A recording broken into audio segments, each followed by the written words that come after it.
Welcome back, everybody. This is day 4 of the pullback course, and today we're going to be talking about two topics that are really important and potentially really complicated. I'm going to try to simplify, as the saying goes, simplify as much as possible, but not not any further, because one of the mistakes that a lot of people make when they talk about these things is, particularly entry techniques, it's easy to oversimplify. So we're going to avoid that today.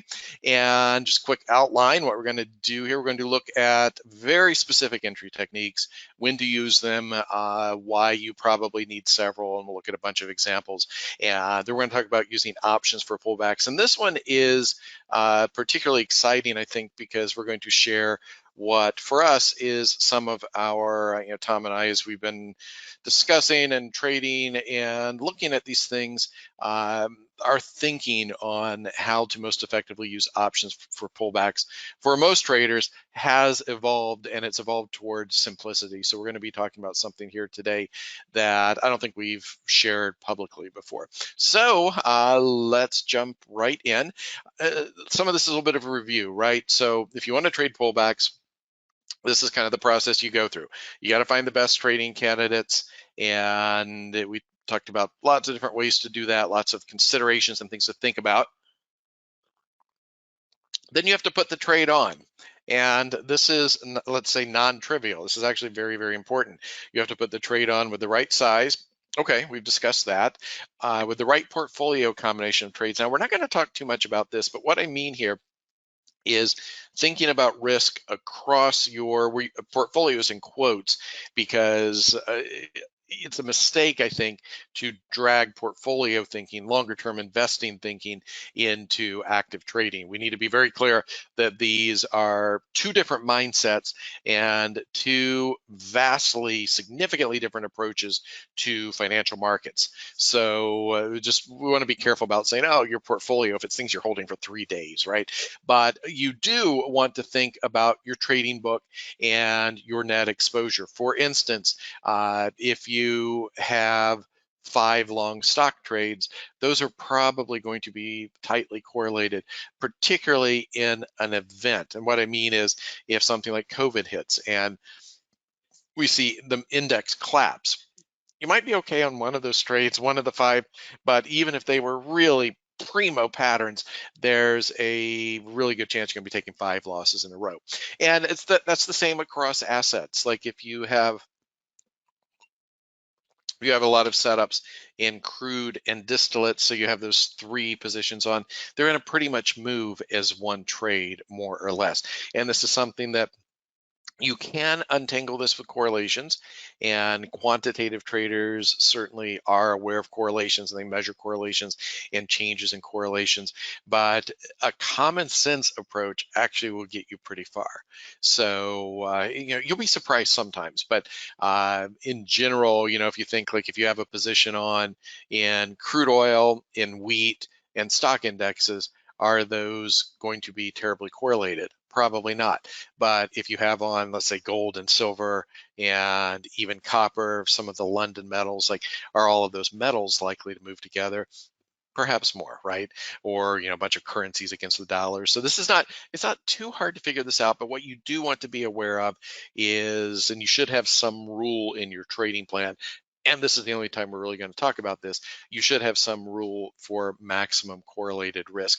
And I would suggest that whatever your single trade risk is, your max correlated risk is probably 2 or 3 times that. It's not like you're risking 2% of your portfolio per trade, but then your maximum correlated risk is 15%. That's kind of crazy, right? I mean, think about that. That could be a 1 day 15% loss to your trading account.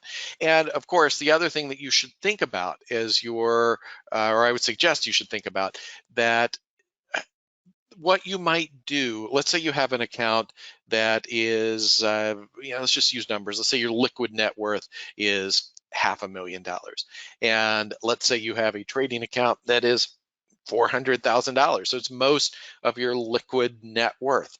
What you would do in that trading account might be different, probably should be very different than what you would do with a trading account that's $50,000, which is a much smaller amount of your net worth. With that smaller account, you might say, Okay, Adam, I know what you're saying about correlated risk, and you're talking about loss, and that's smart. Thank you, by the way. It's true. But you might also say, however, if I win on those trades, I'm going to have these big correlated wins. So I'm going to have the potential to make 15% on my account in a day. And you might reasonably say, with this smaller account, I'm willing to take these really big swings. And that is appropriate. Like we talked about the issues with optimized approaches like Kelly or half Kelly, something people trade sometimes, which is not terribly optimized. You figure out what the mathematically correct answer is, and you just chop it in half, and you say you're going to do that. That's not, it's not a super clean approach. But the fact that a lot of people trade half Kelly and feel that that's reasonably aggressive tells you something about Kelly, right? But you might look at something like that, and you might say, I'm fine with the volatility. I know I might lose this account. I know I might have a 80% drawdown. And I used to tell the story about a friend of mine who was a very aggressive S&P trader, and what he would do is start every year with $1 million trading account and just trade like a bat out of hell, just trade like crazy. And some years he was at zero, if it didn't blow quite the account, but he had a gigantic drawdown and stopped trading very early in the year, and then he was done in March sometimes. Some years he would make $10 million in that $1 million trading account. And that's kind of a crazy way to live your life, but he's kind of a crazy guy. So yeah, that was the degree of risk and the approach that worked for him for trading. He could not have psychologically managed a much smaller risk. So all of this is a lot to say that, here at the beginning of where we're going to talk about specific entries, that just a reminder that you really do need to think about what is right for your personality, and the answers for, like, for instance, how many of these entry techniques you're going to use. You probably could figure out optimal answers, but the optimal answer that's going to work for you over the next 2, 3, 5, 10, 20 years is going to be the answer that really kind of clicks together with your personality. And all that's financial situation, risk tolerance, desire to focus on the market, et cetera, et cetera. So you got to figure out the right portfolio combination of trades, understand correlated risk, and then you have to actually execute the entry and manage the trade. So all of this about where we get out, that's going to be our focus in the next session. My throat's just a little scratchy today, so you'll see me drinking a little bit more, and I apologize for that. So for many traders, as we've said, everything is important in trading. Everything matters. But for many traders, the question of where exactly do I get in turns out to be maybe the most challenging aspect. And, if you think about it, we've looked at hundreds of pullback examples so far in the course. And we've seen the kinds of patterns that work, the kinds of patterns that show us we have a statistical edge in the market. But if you have taken that information and sat down to put on a trade, you probably noticed, wait a minute, I don't know exactly where to push the button. And that's the question. And also, I'll point out, if you are struggling, whether you've been trading pullbacks for a while and you're struggling, or this might apply to you a few months down the road where you got a lot of things working, but it's just not quite clicking together where it can be. Don't be surprised if the piece of this you still struggle with is the actual entry. So what we're going to talk about next is really important. That struggle, there are at least two sides to it. One is psychological, and I have seen over the years, countless traders. I do literally hundreds and hundreds of traders who are doing well, probably doing as well as could be expected, maybe even having a little luck mixed in. So they're doing better than they reasonably could or should be in the market, but they're still saying, I should be doing better. I should be able to be more accurate. I should have fewer losses. My entry should be more precise. And this kind of spiral of false expectations is an extremely dangerous thing psychologically, because it's hard to fight. And if you think about it, so much of what makes us good at anything as humans is this the struggle to continue to be better. Like nobody gets good at something by saying, I want to be mediocre, I want to do a so-so job. No, you want to say, I want to do a really, really good job. And so it's natural that people look at every aspect of their trading performance and say with, good traders do this, say with almost obsessive focus, how can I make it better? How can I make it better? How can I make it better? The problem is, however, that the market's actually quite random. And that's not something we've talked about a lot in this course. You're certainly welcome to look at online discussions I've had about this, and some of you are probably recoiling against that as I say that right now, and you want to push back and say, no, the markets aren't random. But the kind of the short summary here is that we have a lot of people trading for a lot of different reasons. We began the course with that. And even if people are not placing trades for random reasons, this is where people get caught up. And this is kind of weak thinking. People say, people don't trade for random reasons. They have everybody has an expectation or reason when they push the button. So therefore, markets can't move randomly. Those two things don't follow, because if you have a lot of people doing things with intent, it's possible like the interaction of their actions in the market is the outcome of that could, so a lot of those things cancel out, and you could end up with something that is surprisingly noisy, surprisingly random. If you're uncomfortable with random, say noisy. The market is incredibly noisy, and I would suggest, if you want to use that word, I would suggest that the vast majority of what you see in the market is noise. I'd also say random, but I know some people don't like that word. And this is why in our, just to kind of bring a lot of this together, this is why in our screening approaches and in our setup approaches, where we look for a market to make a big move, could a market make a big move randomly? It is possible. It probably happens. But more often than not, literally, when you have a market makes the market that makes a big push, a big move, a big one-sided move, that is much more indicative of something non-random going on. That's why we look to trade after those moves. That's why this is so important. But just be aware that as you're working to refine and I know we're not like down in the meat of this yet, so if you think that what I'm saying here is filler, please rewind the recording and listen again, because it is not filler. The importance of having all of this snap together psychologically is very, very important. And that begins with having an approach that's tuned to your personality, but it also includes a hefty dose of reality, understanding how the market really works. And if you do that, then, if you understand that most of what you see is random, then you're going to be much better positioned to deal with your own psychological issues, and potential weaknesses. The thing that makes entries difficult, so generally speaking, what we would like to do is just to kind of use our classic little line pullback diagram that you've also seen 500 times in this course. It's probably not exciting. So there's your pullback. And what we would really like to be able to do is to have some evidence like this, that the train is leaving the station, some evidence that the thing is moving in our direction, and we might have that outcome. That's what you really want, what I just scribbled on the screen. However, the problem is mean reversion, that all other things being equal, when a market makes a big move in one direction, you're going to see a snapback. Now, different asset classes mean revert differently.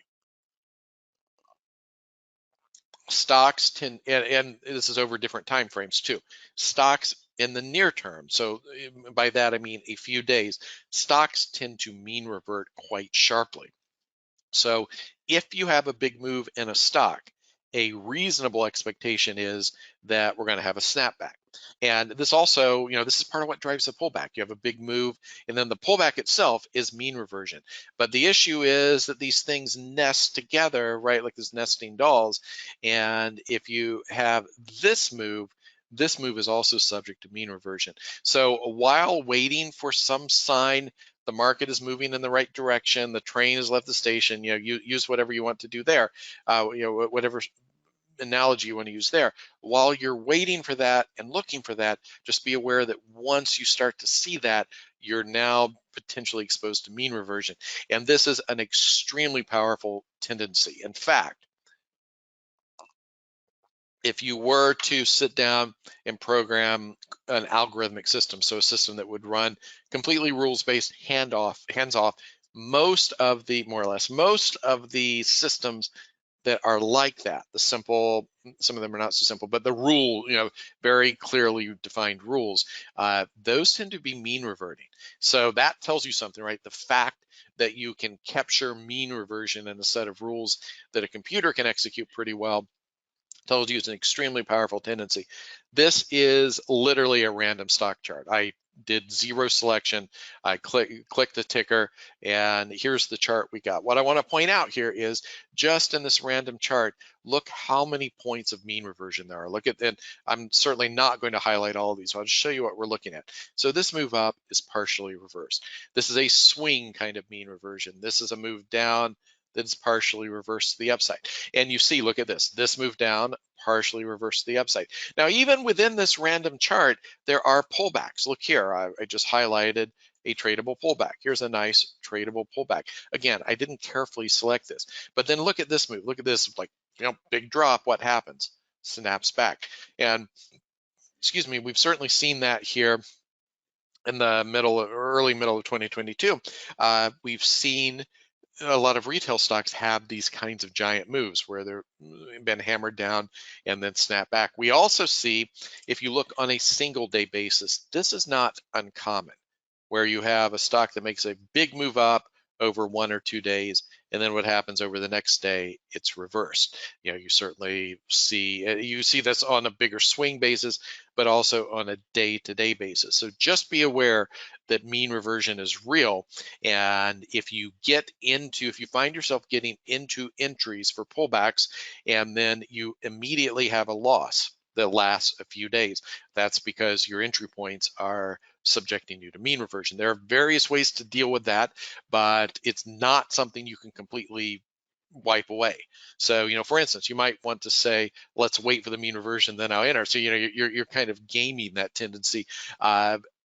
There's going to be an offset there that you're going to miss a lot of trades too. So just be aware this goes back to the, just the reality of the way the market moves. There is a practical limit, I believe, to how good you can be with this. The problem with patterns is there some great patterns that can help. I'm going to show you a bunch of them, and they will, as I just said, they'll put short-term momentum in your favor. Some of these patterns can even reduce the impact of mean reversion. One of the nice things about patterns is they define risk. We'll talk about patternless entries in a moment and why defining that risk can be a little bit difficult. It's also very good to be able to put on a trade and then to have some sense of what's the reasonable expectation. And the way I would think about this is, if the trade works, what should it look like? And then that lets us look at what's happening and say, oh, I don't think this trade is working. And sometimes you can either move your stop or get out of a pattern that's not working. So it's important to have these patterns. It's very important to understand these patterns. But the problem is the patterns don't always exist. Some of these patterns, so if you think about it, we've talked about pullbacks, right? This is many hours of me talking about trading pullbacks. The pullback is a pattern that occurs sometimes in the market. And if we then require a specific pattern to enter a pullback, think about what we're requiring. It is a pattern within a pattern. So that naturally is going to, if you imagine the Venn diagrams with circles, that's naturally going to reduce your opportunity sets, reduce the number of trades you can make, because you're defining a little bit more precisely. Now, is that a problem? Yes and no. One of the things that I have seen is that a lot of these patterns we're going to talk about come in streaks because they're reflective of market conditions. And what this means is that you're going to go through periods of time where you don't have these patterns, and you're going to go through periods of time where you have more trades than you can take, and then periods of time where you don't have enough to do. So this is why I think you probably need several different arrows in your quiver, several different tools, because that way you can match the entry technique to what you're seeing happen in the market. This deal here, as you think about mathematically crafting your approach, the idea of that you're selecting a subset of pullbacks when you require a specific entry pattern is really important. That's something you should give some thought to. We talked about this in I think just the previous day, but you got to think about where you want your entries, both in terms of overall market structure. Remember, I drew this like breakout here, first pullback here, ongoing pullbacks, trend runs into trouble, and then new momentum against, and then maybe a new downtrend begins. And you don't have to be able to trade at all of these points. So you might be fine missing this. You might want to catch this. You might even be fine missing that. And you want to catch this. So understanding where you are in the market structure is important. That's not what I want to talk about so much today. I also drew this weird little diagram where I drew the Keltner channels. Remember, I had the moving average here in the middle, drew the Keltner channels, and then I drew, I believe I used yellow. Let's use yellow again today. A market that was making a pullback here. So what I think you really want to consider, and let's actually, okay, so here we have a pullback trade that has clearly worked. So let's look at this and consider where we can locate our trades. And what I mean by that is, where do you actually put the trade on? So one thing that you want to consider is that, are you playing for a pullback that, they're going to use a different ink color here, that just does this? Are you playing for a single swing pullback, or are you playing for an extension pullback? And by extension, I mean a pullback that moves into many further trend legs, because that does happen. But of course, which one do you think is higher probability? It's not hard to figure out. If you say my profit target for the trade is right here at this previous swing, you're going to have many more successful trades than if you're looking for 5 trend extensions. However, you certainly are. This is a pattern that is capable of getting you into those trends that extend. But one thing that I would like you to think about is that, to be very aware of where the pullback is in relation to that previous pivot. So, in this case, if we were looking at this pullback, we would define that swing from this high, from the high that set up the pullback to the low of the pullback, and consider that that is kind of your area within which we want to work. So I would be a little bit suspicious. There are some good entries here, but I would be suspicious of entries that occur near that previous high. Why? Well, I mean, let's just imagine you're buying. Let's imagine you're buying right here, like in the middle of this bar. That's not a close. Let's just say that's where you're buying. You look how much the pullback has already worked. So you've had this big swing that already has worked. The trade has worked. If you put yourself against somebody who was fortunate enough to enter down here, they might even be taking profits and selling to you at the time you're entering. And you also, then you only have this distance to this previous swing. That is potential resistance. And we haven't talked a lot about support and resistance here. We're talking about the structure in a way that a lot of people will tell you should be focusing on support and resistance, but it's not really the most important thing. It's not like we think, oh, we're going to run into resistance there, so I don't have much room, so I can't put the trade on here. But what you certainly do need to be aware of is that if I'm entering in this area, then I'm pretty much committing to play for further trend extensions. That's at least the concept, unless you're using your 1 hour targets. But then, that's, sorry to kind of nest this, but it's very, very important. If you're using your 1 hour targets, I would then think about, do I want a 1 hour target hypothetically that's placed here? Let's use a question mark here. Or would I rather have a 1 hour target that's down here? Which one do you think is higher probability? Getting to that higher 1 hour target requires us to be breaking out into new trend legs. And if you're able to locate your 1 hour target, I don't all the time. It's not capable. It's not possible all the time.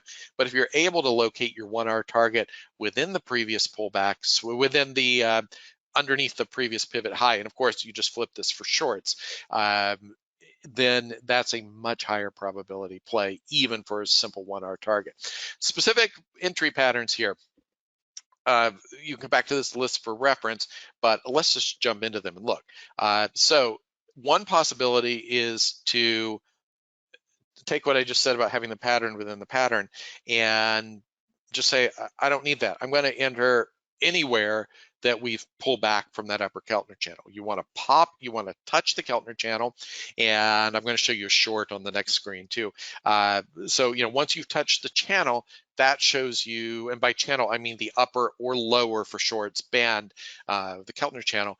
Once you have touched that, that shows you that the market is likely to be moving in a non-random way. There's likely to be something real, some real momentum behind this. You certainly can align it with other chart patterns. It's best to think about market structure, but once you see this, you can just simply enter the trade anywhere you want. So for instance, let's just take this spot here. So we've touched the lower channel, and this means you can short anywhere in here. Now it's very easy to do when you're looking at the end of the chart, but what if you short here? Okay, fine, it's a great trade. However, then what if we're down here in this situation and you short here, and then 2 weeks later the market's higher and you have a losing trade? Is that a problem? Well, if you don't define your entry techniques, you don't really know when the trade is not working. You don't really know what to expect. So this is one possibility, but what you're basically doing is committing to taking on a good deal of randomness in your trading results, because you might, for instance, let's say you caught a bunch of these pullbacks, and let's just mark some execution points. You might have entered here, you might have entered here, you might have entered here, you might have entered here, right? And so like your entry points would be all over the place. And if we were trying to evaluate your results, you might have entered here. It'd be very hard to say what's working, what do we need to tweak, because you're just essentially taking random entries. However, I wouldn't recommend it, but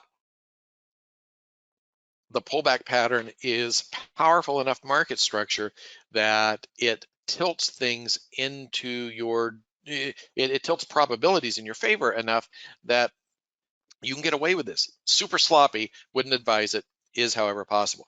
And you can see the same thing here. If you just buy, once you get above this upper channel here, doesn't matter if you buy here or here or here or here. You could argue perhaps not. However, look, this is the, imagine you're buying here, you're no longer buying a pullback. Now you're buying a breakout. Now you're making a better trade. And what this does, this takes us back to this discussion where we're talking about entries up here. It's no longer a pullback because the pullback has actually worked and has actually completed itself. Of course, the issue is, let's be aware, I'm showing you winning trades, but what happens if you buy here? What happens if you buy here? What happens if you buy here? At some point, you need to be prepared to manage the trade. And in this particular case, we're going to talk about exits in the next session, but it should have been pretty clear. You don't need to sit through this because it should have been very clear earlier on that this pullback wasn't working. If you're using random entries, you might not have known that. So it's the other way you can do this that's a lot cleaner is to take this idea. I'm going to enter after a touch of an upper channel, but then I'm going to have some other tool that gets me in. We just talked about discretionary, and I just threw a lot of shade on discretionary, but other ideas, you can say, if I come back a percent from that pivot high, I don't like to work in percents for technical measures because a percent is totally blind to volatility. The advantage of a percent is that, if we're trading a $1,000 stock or a $3 stock, obviously we have to use different measures there, and the percent automatically adjusts for that. It would be stupid to look to buy a $2 pullback in a $3 stock. It's not a pullback, obviously. It'd probably be just as stupid to look to buy a $2 pullback in a $1,000 stock. So the percent at least helps with that, but you're going to be much better generally speaking, in my experience, you're going to be much better if your technical distance measures are related to volatility. So taking a certain number of ATRs off of the previous high is a possibility. One possibility is to use a moving average. And look, you could do worse than entering at the 20-period moving average. That puts you long here. It's not the best entry. Puts you long here, puts you long here. We don't touch the upper channel, so see why this is not a buy. We haven't touched the upper channel.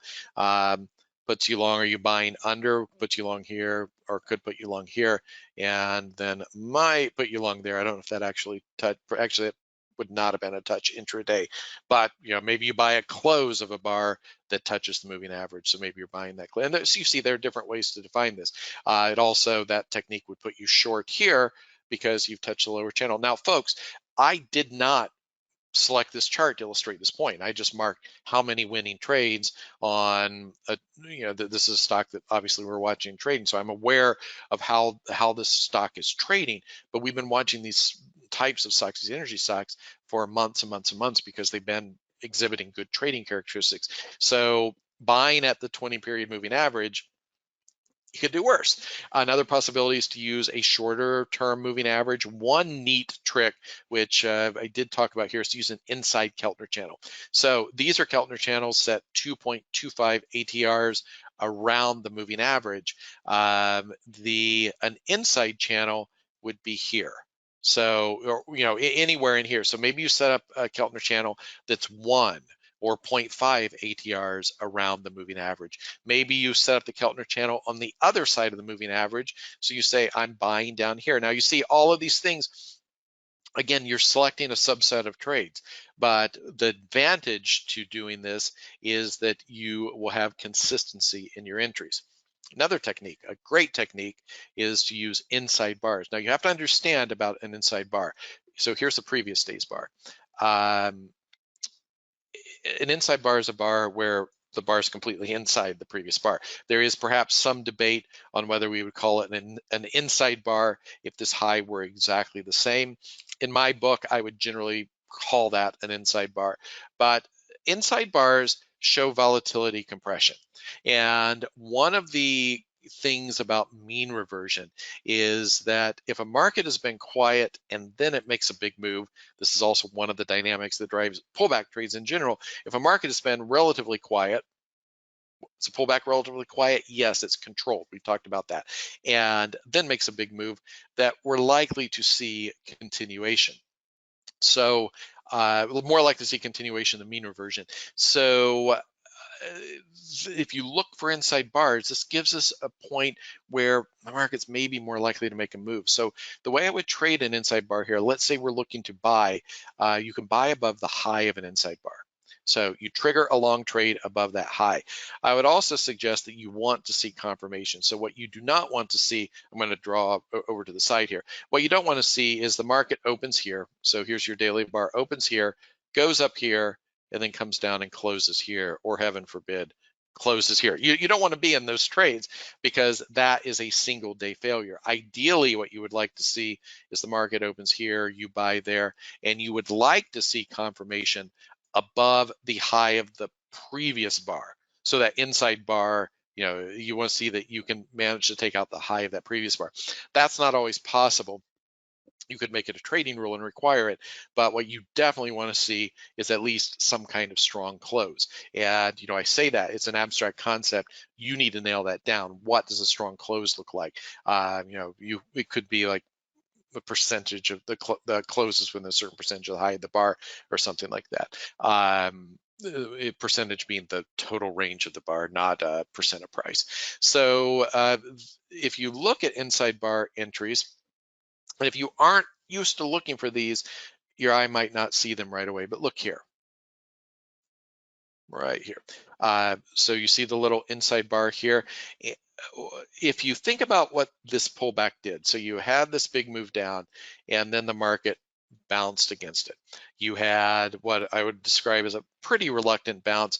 And then what happens? You want to be very careful about real world analogs. People talk about like trajectories and things and physics. There are all these books on market physics. Well, the only problem is the market's not a physical system. So Newton's laws of motion don't apply to markets. It's kind of dumb to think they would, but it doesn't stop people from writing dumb books. But there is this sense, it's a little bit of an analogy maybe, to where something loses momentum, then momentum comes in the other direction. And that is how I would have read this inside bar. By the way, these are 5-minute bars. We're not looking at daily bars here. So if you see this little inside bar occurs around the moving average, it's the first time we've been back to the moving average following the touch of the channel. You can look to short a breakdown of that bar. You definitely had good momentum. I'd be careful about shorting here for all the reasons we talked about, but you're already short, and then that gives you an extension. So that is how an inside bar entry works. There must be other inside bars. Here's an inside bar. So the problem, though, is you're going to have lots of trades that work that aren't set up by an inside bar. There's no great inside bar here. And you certainly, this is a very powerful technique, but you certainly are going to have instances where inside bars will fail. Absolutely. You might want to, particularly as an intraday trader, I would take this situation here where you have an inside bar and then you kind of have some shenanigans, because look what happens. You had, I'm going to clear all the marks, okay? Here's your inside bar. So once you have that inside bar, we're willing to take a short below the low of that inside bar. This is a super, super nice short setup, but we don't get it. Instead, we get an upside break. We don't buy the upside break in a bear flag, because that's not the way this works. But then that upside break fails, and that's if you're an intraday trader, you get very used to that concept of failures of failures, and then we might still be very interested, even though it doesn't technically fall in the simple inside bar. But you see what I'm doing? I'm extending that inside bar concept a few more bars, and that can give you, some really attractive entries. I guess this, look here, this might be, you might call this an inside bar, but that's pretty close to that previous swing high, so we're not terribly excited about that. Other inside bar entries. This is a daily chart of an ETF, and you have similar situation here with a short entry here. Here's a classic. Actually, no, I mismarked that. What was I thinking? I don't know. So ignore this one. That one is not correct. But even on kind of a spotty chart like this, you will find inside bars. However, the point is also valid here. Look how many pullbacks there are, and as you go back looking and thinking about inside bars, you'll realize this is a very, very powerful setup when it happens. However, you will have lots of inside bar. You have lots of great pullbacks that aren't really set up with inside bars. And another idea is to buy a failure test. So a failure test is you have a, I'm going to draw bars here. You have a pivot low, you come up off the low, and then you go back there and you take out that low and close back up above. So it's like, one of the games that the floor used to play all the time would be, people would even call out, like, if you knew somebody had a stop that was out, say, you knew a guy was long, and you had a customer that was long, big position, and he had a stop below the low of the day. One of the things that might happen is, as everybody's yelling out prices, somebody might yell out a price that's below the low of the day, and that's actually illegal. But so then this person waiting for the stop to be triggered might hear that and might execute based on that. Might say, oh, no, we're under the low of the day. So then he starts dumping his shares or contracts or whatever. And if you're the person who did that, well, it's no longer illegal, because now who can keep track of that? And now price is trading down there, and if nothing happens, you just go, oh, my mistake, wrong number. So the market used to play games like that very clearly on the floor, but we also play these games on bigger pictures, the bigger picture timeframes, where the market will go above or below a significant high just to see what orders are there, to see if there's any continuation, to see if stop orders will trigger, if the market will run. Because this situation on your screen, this might have turned into a complete breakdown, right? Turns out it didn't. But this failure test is a pattern. A lot of people focus on just trading failure tests. This is if you can see this in a complex pullback. So in a complex pullback being this, sometimes, and I'm going to change ink colors here just to highlight what I'm talking about. Sometimes in this area, we're not going to spend a whole lot of time talking about this, but in this area, you will have failure tests. Now, again, I don't think this is something you could build a trading program around, because you don't really see this many of these. This is a nice entry because it puts mean reversion on your side. You're not buying with the confirmation of momentum moving to the upside, or not much, but you're really buying trade location. By trade location, I mean where you are within the pullback. You're really buying near the low of the pullback, unless it breaks down. It's not the low anymore, but within the pattern that you see on the screen at the time. And that can be a very attractive thing to do. There's also one of the things you need to be aware of is there's a like 2-bar reversal pattern that if you're an FX trader is extremely common. So what you would see is, I can't really shade this in, but you'd have a big up bar followed by a big down bar. And let's look at that first just to show you a few of these. So this is a 240-minute chart of a currency. And look at this. When you see these kinds, and these are not particularly well located here. Oh, look, an inside bar. These are not particularly well located in the overall market structure. But when you see these things that line up with pullback structure where the market makes a big, and you'll see it on stocks and daily charts, you see it in commodities, this is definitely something you should be aware of. But if we're down near the low of a pullback and you see something that looks like this down here, that's not a single bar failure test, but it's that same concept applying. That can be a particularly good entry. And here is kind of the classic failure test right here. So look at this, where we went down and tested this support. For a good failure test, I'd like to see us take out the low a little bit more. In this case, we really didn't, but you saw a shift of some upside momentum there. And look here, if we're looking at inside bars, you would have had a false inside bar entry there, right? Because you would have triggered to the upside, but no confirmation. Okay, let's jump on and talk about interesting individual bars. Well, what does this mean? So this one's potentially a little bit sloppy too, because when I say interesting, what is interesting? If you're going to make this operational, what you're going to need to do is define interesting bars. I'll show you the kinds of things that are interesting to me are things where we see a big shift of, look at this bar. That's a weird bar, right? Where you have this pullback, and if you were just watching, if you're watching the open here, this is a daily chart, and you open down here. So let's say you are looking to buy this pullback, and then you see this open down here. You might just throw in your hands up, said, okay, things breaking down, I'm not gonna track it. But when you come back at the end of the day and you see this recovery, all of a sudden that's quite interesting, and this range is quite a bit higher. And by the way, why don't we look at volume? We don't need to look at volume. You can look at volume, but I bet the volume is pretty high on that bar too, and I know that because the range is big.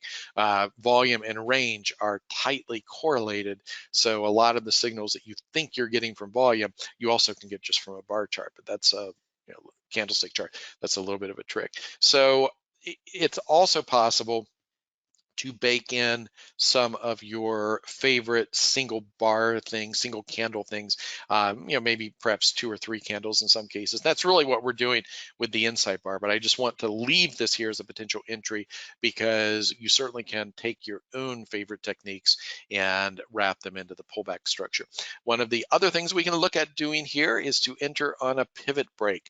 So if you have a complex pullback, and this only works in complex pullbacks, what you will have here is this hanging pivot. And depending where it is in the structure, you can use that as an entry. What do I mean depending where it is in the structure? So look at this. Okay, this is not such a good entry because we're closer to that previous high. You see that?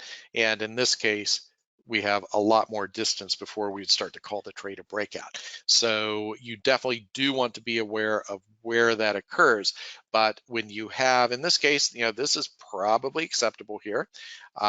Here, let's say we're looking to buy this bull flag, and I would make all kinds of arguments why we were not looking to buy, but if you were looking to buy above this pivot is a reasonable entry. And anytime you have a complex flag, here we have another complex flag, one entry technique is looking to enter under that pivot. If you have trouble seeing those pivots, it's probably a good idea to go through and spend a little bit of time outlining the swing structure in some of these complex pullbacks. And of course, be aware that simple pullbacks, which tend to lead to very powerful trades, will not define this kind of structure. So, this is a technique that only occurs in complex pullbacks and certainly worth being aware of that. Now, here's the same chart.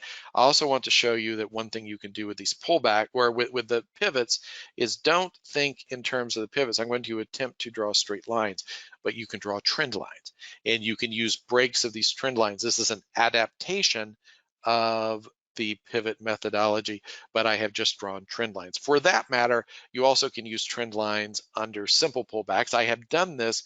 I will warn you, with simple pullbacks, my experience with this has been, it looks like an ingenious entry here, but my experience has been you get a lot of false entries. You probably get too many false entries on balance to make this a really viable technique. Here's a big complex pullback here in the middle of the chart. Let's take this apart for a moment. So would you want to enter under this pivot? I would suggest probably not. Why? Because what's the length of the pullback? The pullback swing is here to here. Now, do you want to enter a pullback that's touched the upper Keltner channel? In general, no. But given the way interest rate futures move, perhaps. But still, if we're looking to enter under this pivot, look how close we are to that previous low. It's not really the best entry. In this case, though, the trend line gets a short somewhere in that area. You also have a nested pullback there. I'll talk about that a little bit. Okay, folks, strap in. Here's something else we haven't talked about. So one of the things that I've mentioned this in passing a few times over the years, but one of the things that we do not do explicitly, we explicitly do not do this, let me use my words, we don't talk about a lot of indicator trades, because I want people to learn to read market structure, to learn to read momentum, to understand what the chart is trying to tell us. Looking at an indicator can be deceptive. However, for the person who asked why we still talk about the MACD, there are a couple legitimate trades that you can pull out of the MACD. And here's one of them. I don't know how this will work if you're using the standard MACD with the EMA, probably not as well. So you need to use the tool that we are using, which is the fast line is 3 and 10. And the slow line is a 16 period moving average of that. So in a MACD, your settings are 3, 10, 16. And then this is very important, and some packages cannot do this. You want to make sure that you're able to select SMA, simple moving average, instead of exponential moving average. The MACD is calculated with an exponential moving average. The tool that we use is a MACD calculated with simple moving averages, 3, 10, 16, and we don't display the histogram. Histogram's not going to hurt you. You don't need to be afraid of it, but we don't use it. So what happens is, I'll show you some examples. The this trade occurs the first time the fast line comes back to 0.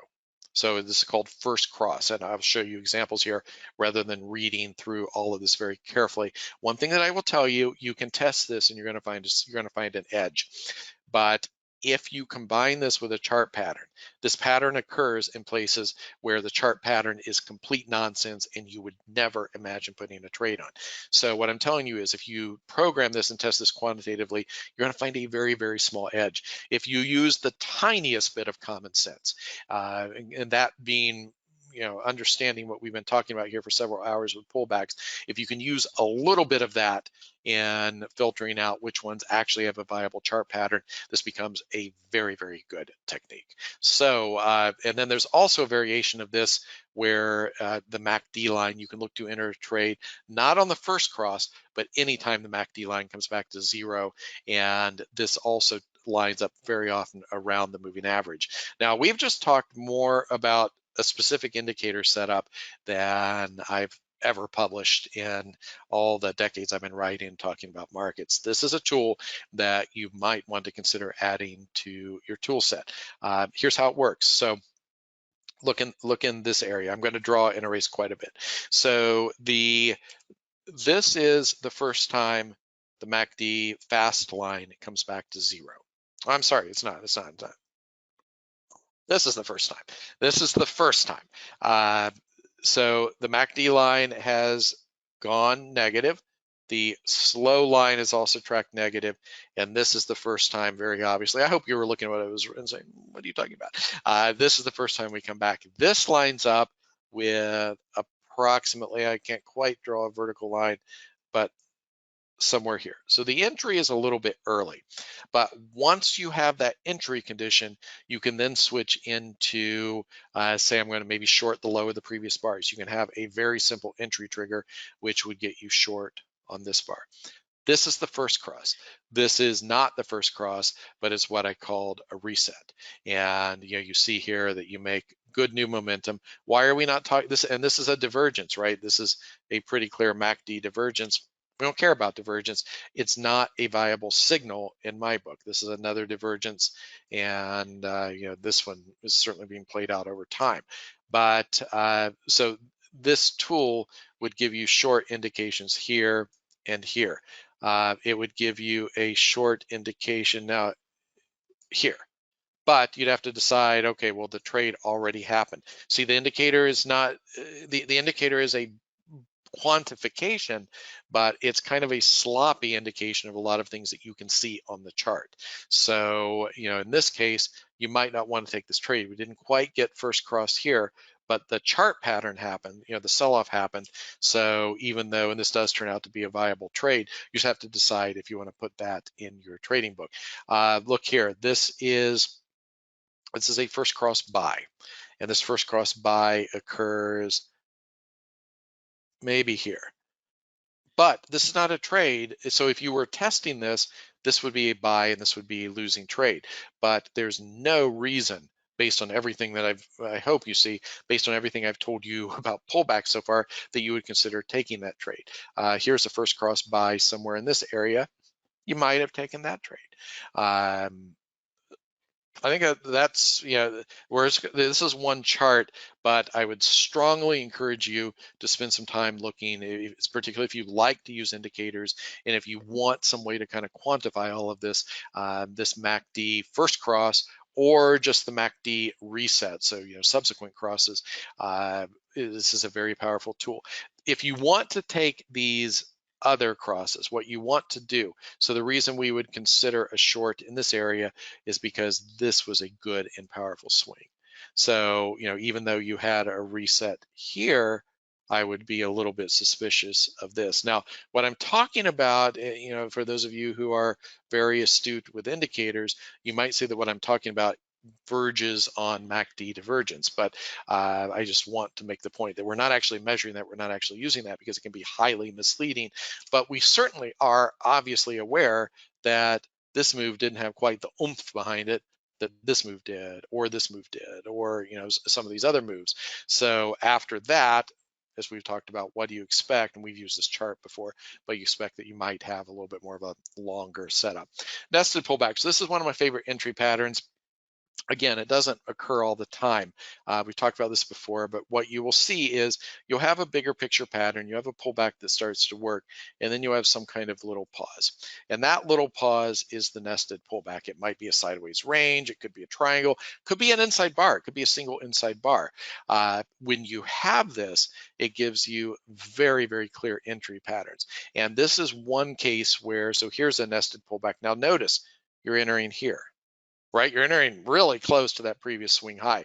Or in some cases, so here's your pullback, nested pullbacks also kind of line up with the first pullback following a breakout. This is a case where you might be more comfortable entering close to those highs. Certainly you will see, you could also argue that this is a nested pullback, and this is a more attractive entry by many means. So we've talked about that before. I would just encourage you to, when I started to think like this, and I started to see these nested pullbacks, it really did significantly change the way I saw market action. So if it's new to you, spend a little bit of time thinking about looking for this first pause once a bigger picture pattern starts to work. Broad thoughts here on entries. These entries separate into go with, and most of them are go with patterns and go against. The only one that's clearly go against is looking to buy the failure test. So you're looking to buy down here. One other thing you might consider, people say never add to a losing trade, but that's not really true. A lot of traders, one possible technique to trade pullbacks, intraday traders do this, is you buy a little bit here, you buy a little bit more here, and you buy a little bit more here, and then you have your full position on when it moves. Of course, sometimes it just breaks down, you have to deal with a losing trade. Sometimes you'll buy a little bit here and then it will just go, and the really good trades you don't have on your full position size.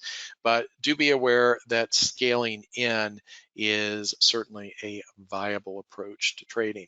You got to also consider whether you'll wait for the end of the bar or not, and whether you use lower time frame information or not. Folks, so we have options next. I'm going to take just to give my voice a rest, we'll take about a 5-minute break. I'll leave the screen frozen, I'll mute the mic, and I will be back and we will continue. See you in about 5 minutes.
Okay, welcome back. Sorry about the little pause there, but we may go a while on options. I just want to make sure that I had the voice for it.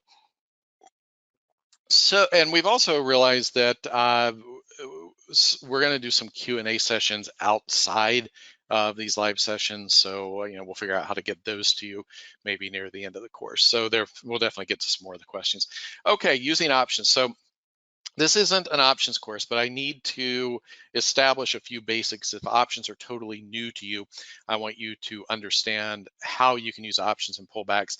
There are good reasons that you might want to use them. There are obviously going to be trade-offs too. So let's get the essential points down. An option gives you literally the right, you've all heard this, but not the obligation to make a trade in the underlying. The thing that you need to realize is that owning a call, being long a call option, is basically like being long the stock or the commodity or whatever, and owning a put, being long a put, is like being short the thing. So long a call is like being long the thing. Long a put, owning a put, is like being short the thing.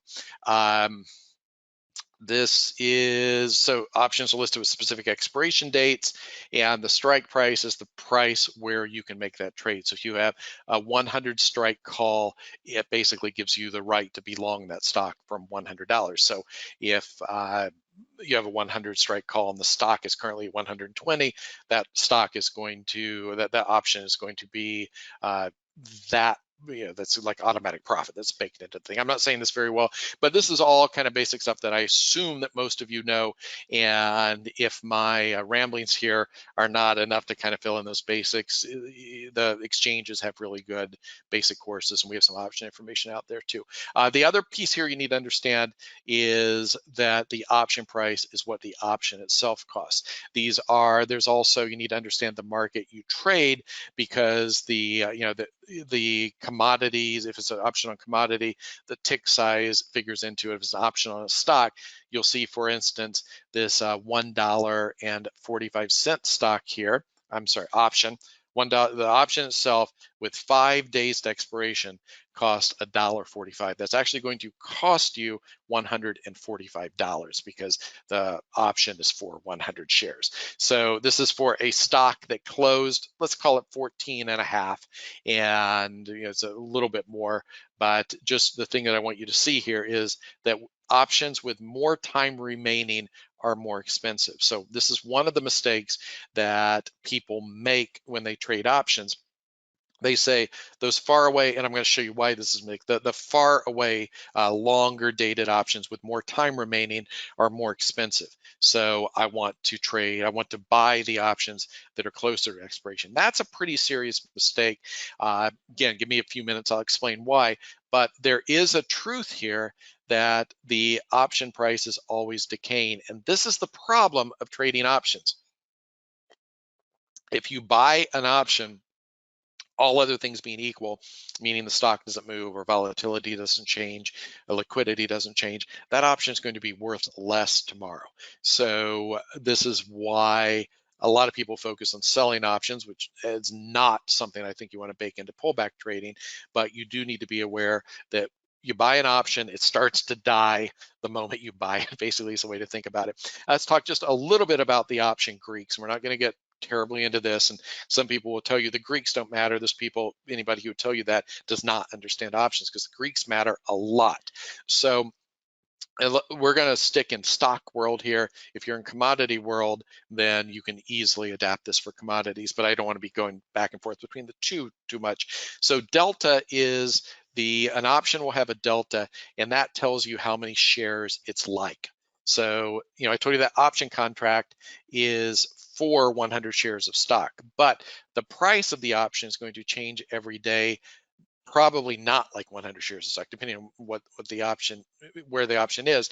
And that delta shows you that my option price is changing like I own that many shares. For instance, a delta of 20 means that the option price, if I look at how much the stock price changes over the course of a day, my option price will have moved like I owned 20 shares of stock. So the delta of the option can never go above 100, because that's what the option is for, but it certainly can be less. In many cases, it is less. One of the other things you need to know about delta is that delta changes. Delta itself changes. So if you buy a call option that has 50 deltas, that means your daily P&L is basically like you owned 50 shares of stock. Now, why do I qualify that with basically like? Because what you're going to find is tomorrow your delta is not 50. It might be, but it probably will change. And it could change a little bit. It could be 52. It could change a lot. It could be 23. But the delta will change from day to day or even within the day. So this makes it not a perfect measure, but it's still very useful. Bottom line here is if you calculate, so you go through all the stuff we've talked about with calculating your position size with stock, with shares, and then the way that you transfer this to options is you get the same number of deltas through options. Theta is time decay. These are the only two Greeks we're going to talk about. It's the amount of money the option loses each trading day, and the option will decay each trading day because it starts dying the moment you buy it. And if you're going to trade options, there are two options. There are two possibilities here. And one is the one that we have always talked about, doing what's called a vertical spread. And in a vertical spread, if you're doing calls, you buy a lower strike and you short a higher strike. If you're doing a put vertical, you buy a higher strike and you short a lower strike. And if that doesn't make sense to you, with a very little bit of studying options, it will make sense to you. What will happen is that you own an option. Let's stick in calls. Okay, so let's say you buy a call that has 50 deltas, and then you short a call that has 20 deltas. So those net out. So you're actually long net 30 deltas. So, and this is very easy to calculate in your software, but just know that your position size equivalent is your net deltas for the spread. The risk is limited to the total cost of the spread. The other possibility, and one which we have not been particularly, we have not advocated for this approach, is just simply to buy a put or a call. Most people who buy puts and calls lose money because it decays every day. And you certainly can be in the situation with a call where, and this was, personally, when I started trading options, I understood nothing. But I had many trades where I thought the thing was going up. I bought calls. The thing did go up. I still lost money. And the reason was I just didn't understand the math involved. But one of the big reasons that that happens is because time decay does eat away at your position. It is a guaranteed baked in cost. It is also easier here to understand your position size because your share equivalent is just what would happen. It's just the delta of that call you bought, and the risk here again is limited to the cost of the option. Now, I've said in both cases, risk is limited. This is one of the big reasons for using options. If you buy a pullback, let's say you have a $400 stock and you buy a pullback, there is some, we've talked about this, vanishingly small chance that that stock will get hammered overnight and lose 50% of its value. It is theoretically possible. It will likely never happen in an entire trading career, but you have to realize that it is one of those very, very, very, very low possibilities that your account could be blown out in a single trade where you did nothing wrong. If you use options, that will never happen. The risk is limited. And of course, so you're like, okay, let's just use options, right? Well, the problem is that this time decay cost or other costs, we'll look at some other costs of trading options, that is baked into each and every trade. So if you could have the same exposure as buying shares with nothing else, then of course, you would rather do options, but there are significant costs and complexities involved that mean we need to think about this a little bit more. Let's take an example here. Let's assume we're buying Western Digital. Let's just say we're buying at 62 and we're going to put a protective stop down here at 56 for position sizing. If we're going to do the trade with stock, which you understand, let's assume we have a $50,000 account, there's 2% per trade. So we would buy 166 shares at 62, and we will have invested $10,000 to do this trade.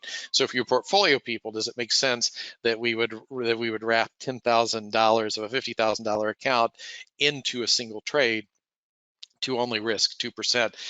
That is, this is perfectly normal position sizing for somebody using a fixed fractional sizing, which we're talking about.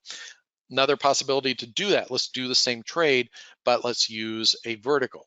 And I'm not going to go through all the details here because you can pause and look at the slide, but what I just said, we're where let's say we buy the 60 strike, we sell the 70 strike, so that's a vertical. Our deltas net out. I'm hoping my math is right here. It looks like it's right. To get the same number of shares, we need to do the spread 4.6 times. Now you can't do 0.6, you can't do fractional spreads, but for the sake of calculation here, let's assume that we could. The net cost of the spreads would be, we'd have to put on 5 of them, and it's almost $2,000. Now, that's a lot less money invested than, theoretically, under our fixed fractional sizing, it might be such a negligible probability you don't think about it. I probably would not, consider it a significant risk, but theoretically that 10,000 is at risk. The most you can lose if the whole stock market goes away tomorrow on this particular trade is $2,000. Time decay. So the 60 strike call will lose 4 cents a day. The 70 strike will lose 3 cents a day. And so these are multiplied by 100 for shares of the actual impact of the cost. However, what happens here, we net these because we are long the 60 strike. So we're losing for 4 cents a day, but we are short this 70 strike call. So this means we're making that time decay. So it nets out to being very small in many cases. And you certainly can set up verticals. Again, we're going to talk about the details of how you set up these trades, but you could set up verticals where you actually make a little bit of money on time decay too. So this time decay cost of options goes away with verticals. This is one of the reasons why we have advocated for these. And of course, be aware, you got to do bigger position size.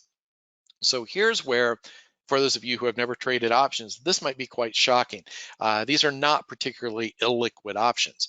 Here's the 60 strike call, and here's the bid ask, 520 at 560. Look at the 70 strike, 135 at 150. So what this means, if we go in and we do this trade at the market, this means, let me clear this, let me use colors. This means that one way to understand liquidity is, let's just say you made a mistake and you buy it at the market and you sell it at the market. So if we buy the spread at the market, we are paying this and we are getting this. But then if we are forced to turn around immediately and execute the offsetting trade, we would take this loss. Now, in reality, what we would try to do, and what we can do in many cases in options, is we can execute somewhere in the middle of that spread. But you do need to be aware, those are quite large bid asks if you're used to trading things like currencies and stocks and commodities, that the first time you see the bid-ask spreads on the options, you might be surprised that's a pretty significant cost. And it is, in fact, a pretty significant cost that you need to be aware of. This is something, and if you're doing this spread back here, if you're doing this guy 5 times, then you're paying 5 of those bid-ask spreads. Hopefully you're getting done somewhere in the middle, but this certainly also can be an issue if you need to get out very quickly for any reason, or liquidity can just change as the trade moves. That sometimes this is a bigger cost than people expect. It takes more money away than you expect. One of the things about time decay, remember theta is time decay. Theta is higher closer to expiration, and it's higher for an at the money option. Now I want you to think about this, because let's just look here. You can see very clearly the 60 strikes. This is close to being at the money. For the shorter dated option is almost twice of what it is for the longer dated option. This is 47 versus 145 days.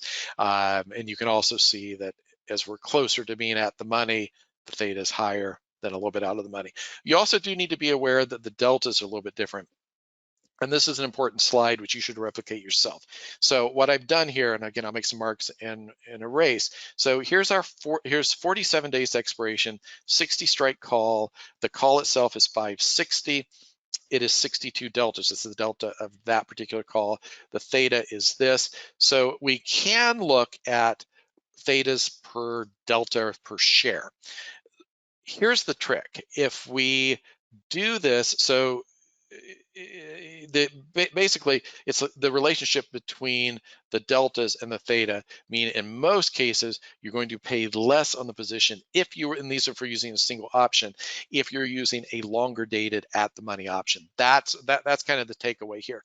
So if you look here, you have to do, and we did use fractions here to size this.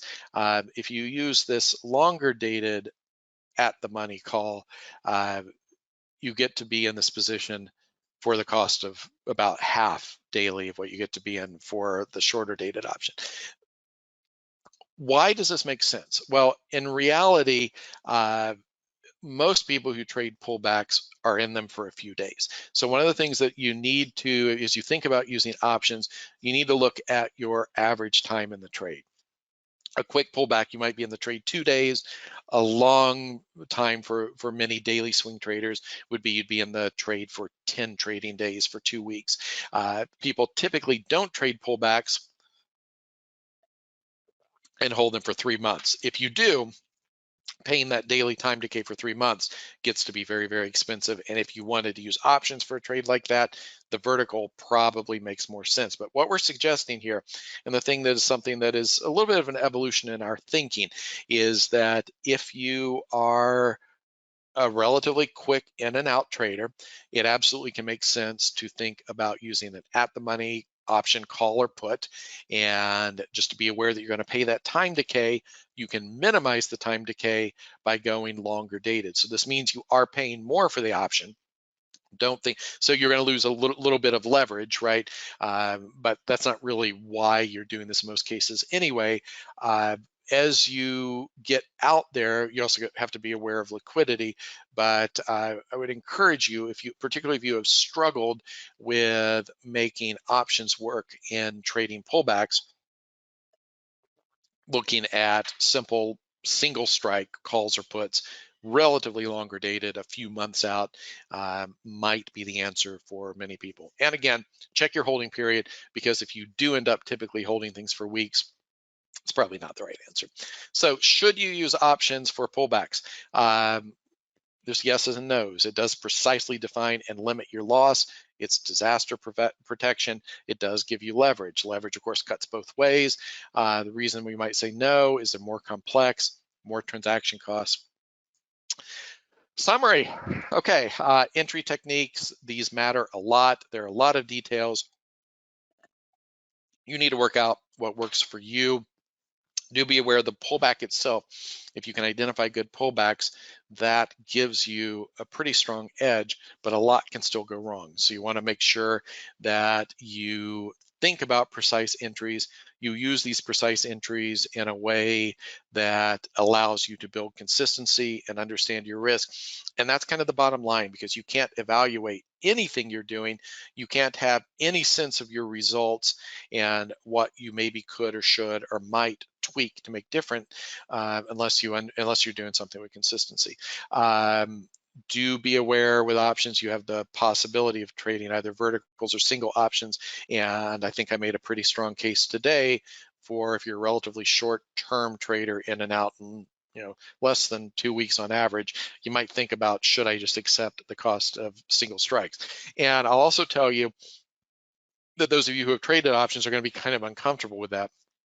What I would encourage you to do as you think about that cost, you also need to look at the spreads, the bid-ask spreads you've been paying, because that's a cost that we might not always be aware of in terms of transaction costs. Let's look at some current examples from the market. Some of these are things that we are seeing evolve. I don't know what this is doing here in the last hour or two, but this is a very nice longer pullback in the yen. The other lesson to take away here is that we've had multiple pullbacks in the same direction. These are the yen futures. If you're looking at cash, it's usually quoted inverted, and you see it truly doesn't matter which way you're seeing it. But takeaway lesson here is that also notice, look, we did not get a first cross here. And here's your first cross, which if you were quantitatively testing, this would be your first cross, but it's not how you would trade it, obviously. The takeaway lesson here is that you can have multiple pullbacks after you've had a few pullbacks. So here's pullback 1, here's pullback 2, here's pullback 3. We're now in pullback 4. And once you start to get in these, more pullbacks, these tend to be complex pullbacks. So we're not at all surprised to see this structure. Another example, here's the Russell. Nice complex pullback here. And consider this in context of many of the things that we've talked about. Would you want to enter that pivot? Why is that probably not such a great, see, a lot of these things should kind of be coming together. Another pullback to be aware of is the S&P. Now, I don't think there's a lot of value, generally speaking, I'm going to flip back and forth between the two, in analyzing different stocks, different stock indexes. Excuse me, like you'll see people who will do analysis on the S&P futures, they'll do analysis on the SPY, they'll do analysis on the cash S&P, whatever. You're looking at the same thing, and what I think people don't understand sometimes, that you'll just naturally see a lot of these little differences in the way things trade, and those details don't matter. But it is obvious here that we have slightly different dynamics in the Russell, which is a group of smaller stocks, smaller companies, smaller market capitalization than the S&P. So there are times that we might prefer a trade, and I think you can see if you just compare the quality of this pullback to the quality of this pullback, why this one might be more attractive. Another possibility here is this is a nested pullback. Now, here's the nested pullback. There are not many good long setups in the stock market right now, but this is one of them. This is actually a nested pullback from what you might actually call a breakout. So you see another way to read the same thing is that this is just the first pullback following a breakout of this range. I would not argue with that, but if you look at a weekly chart, you'll see a very clear bull flag here. And so here's where we're maybe starting to nest a little bit of multiple time frame information. But nested pullback. Here is Kroger.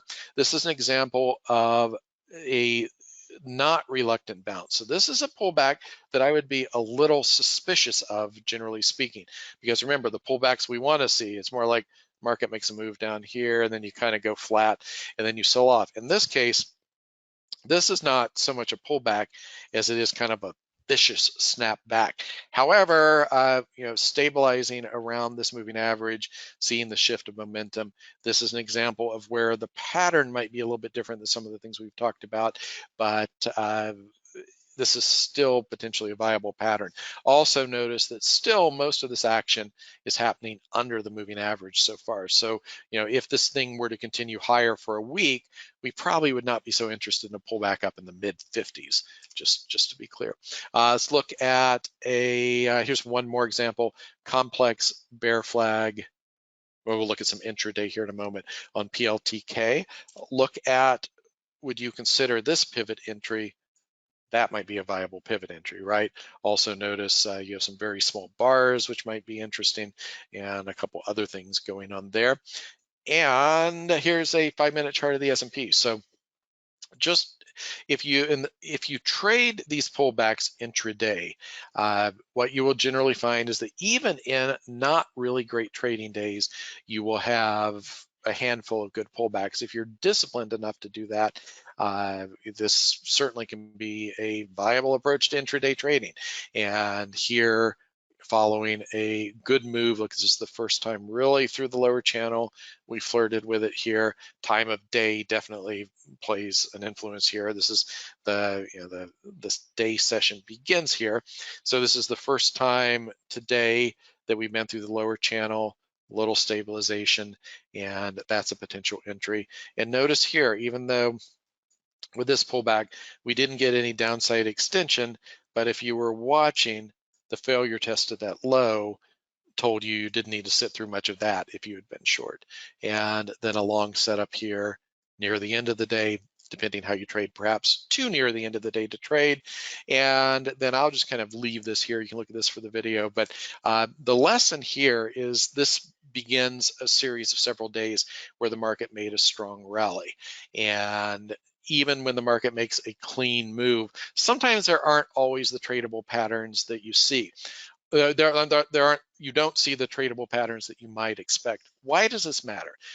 let's end the session with a psychological reminder here that your goal is not to catch a market move. Your goal is to precisely define patterns and then to trade those patterns when they set up. So you'll see many times a market has a great move, but you just didn't have a trade set up and you didn't miss anything. So folks, long session today. I appreciate your focus. A lot of stuff packed in there.